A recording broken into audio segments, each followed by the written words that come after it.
Passengers who arrive in Rwanda will no longer be required to quarantine, but will need to present a COVID-19 negative PCR test done 72 hours before their arrival in Rwanda. The country announced new regulations easing COVID-19 restrictions following a decline in the number of infections. Here now are the details of this and more stories making headlines across the continent. Rwanda's infections rate has reduced from 6% in December to 2%, and the daily number of confirmed cases has declined from an average of 500 cases to less than 200 cases. Social gatherings and public events have been allowed to resume, with indoor events hosting a maximum of 50% capacity of the venue and outdoor events hosting a maximum of 75% of the venue. The nighttime curfew has also been shortened, and businesses are now required to close by 11 p.m. rather than 9 p.m.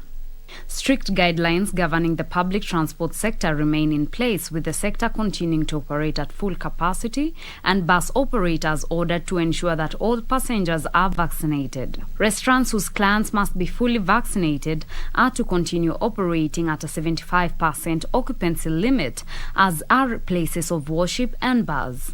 Operations of nightclubs and live band entertainment performances, which had been suspended, will resume following approval by the Rwanda Development Board. Meanwhile, the South African Reserve Bank Monetary Policy Committee has decided to raise the repo rate to 4% per annum. Reserve Bank Governor Leseja Kinyango said that the rate hike comes against the backdrop of higher global and local inflation. Given the expected trajectory for headline inflation and upside risk, the MPC believes a gradual rise in repo rate will be sufficient to keep inflation's expectations well anchored and moderate the future path of interest rates. However, economic and financial conditions are expected to remain more volatile for the foreseeable future. GDP is expected to grow by 1.7% in 2022. The deceleration in growth from 2021 to 2022 is primarily a result of the fading rebound from the pandemic, alongside a climb down from high export prices. Finally, the Moroccan government announced the reopening of airspace for flights to and from Morocco as of February 7, 2022.